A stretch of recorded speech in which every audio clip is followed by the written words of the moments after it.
안녕하세요. 첫 번째 항목이요. 왜 하필 지금입니다. 왜 하필 지금 뭘요?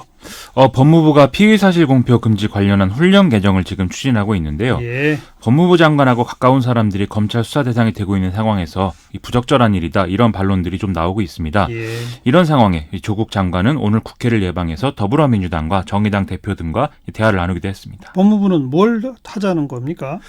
일단 기소 전에 수사 내용 유출을 원천적으로 이제 봉쇄하고 법무부 장관이 수사 내용을 유포한 검사에 대해서 감찰 지시를 할 수 있는 규정을 이제 신설하겠다 이런 얘기인 건데요.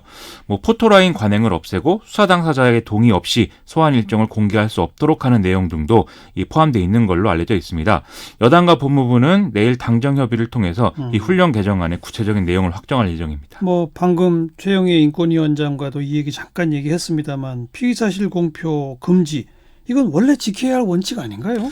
그렇습니다. 형법 126조에 보면은 피의 사실을 기소 전에 공표할 경우에 3년 이하 징역에 처하도록 이제 규정하고 있는데요. 하지만 좀 사문화된 지가 오래됐다 이런 얘기인 거죠. 처벌받은 전례가 없다는 거 아닙니까? 그렇습니다. 이 국민의 알 권리 보장이라든지 언론 보도의 자유 이런 것도 중요한 가치 아니냐 이런 얘기도 있는데다가 또 검찰이나 이런 수사기관들이 이 내용을 이제 얘기를 해주지 않으면 사건 관계인의 일방적 주장을 담은 보도들이 더 크게 다뤄져서 결과적으로 오보가 양산될 수 있다. 이런 우려를 이제 한쪽에서 제기해 왔기 때문이기도 한데요.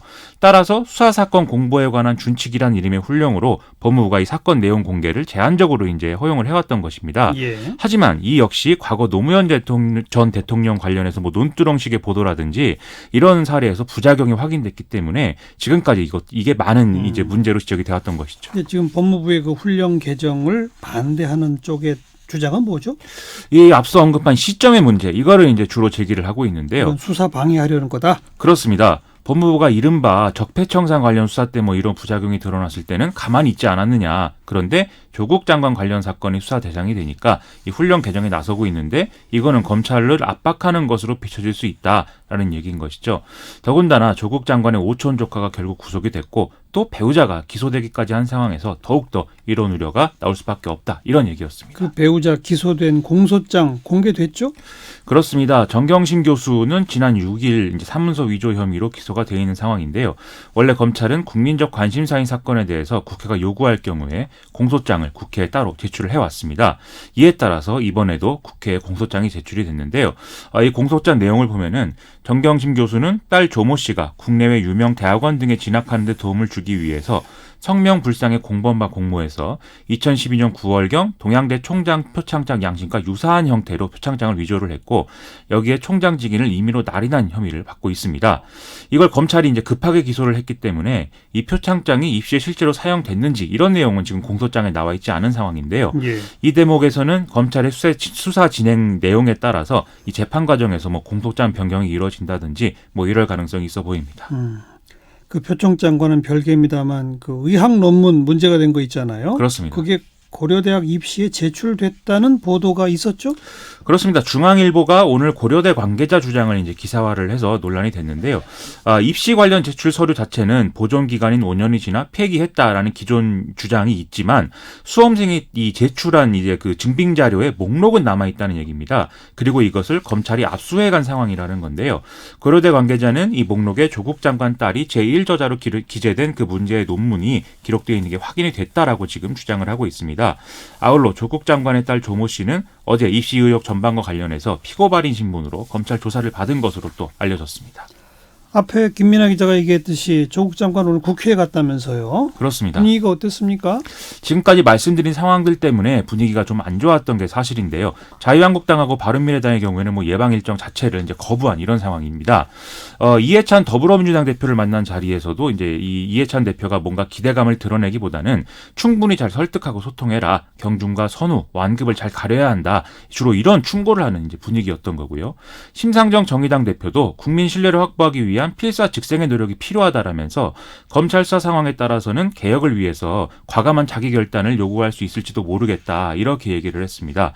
이 대한정치연대의 대표를 맡고 있는 유성엽 의원도 조국 장관이 만났는데 여기서는 이제 아예 장관직을 내려놓으라는 게 국민들 의견이니까 깊이 생각해봐라. 이런 얘기까지 이제 들은 상황입니다.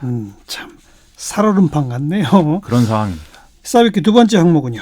선택적인 안심 전환입니다. 안심전환 대출 그거요? 그렇습니다. 이 서민형 안심전환 대출이 어제 출시돼서 오늘까지 이틀 만에 2만 4천여 건, 액수로 약 2조 8천억 원어치의 신청이 접수가 됐는데요. 하지만 신청 자격을 두고 형평성 논란이 벌어지고 있는 데다가 이게 정말 서민을 위한 정책이 맞느냐 이런 논란이 이어지고 있는 상황이어서 이런 제목을 한번 다뤄봤습니다. 먼저 안심전환 대출이 뭔지 좀 설명해 주시고요. 올해 7월 23일까지 실행된 기존 변동금리 주택담보대출을 최저 연 1%대 고정금리 대출로 갈아탈 수 있도록 해주는 이제 상품인 것인데요. 부부 합산 연소득 8,500만 원 이하의 9억 원 이하 1주택자를 대상으로 합니다.